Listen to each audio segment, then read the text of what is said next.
Hey guys, in this video, I will show you how to buy Betway Voucher using Airtime. Alright, so let's begin with the video. First of all, open your web browser. Then on the search bar, type in betway.com. Once you type it in, press enter, and once you press enter, you'll get to this website.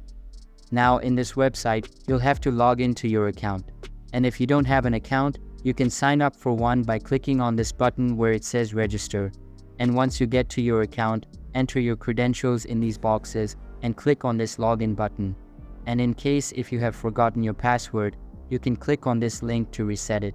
Now once you click on the login button, you'll be logged into your account.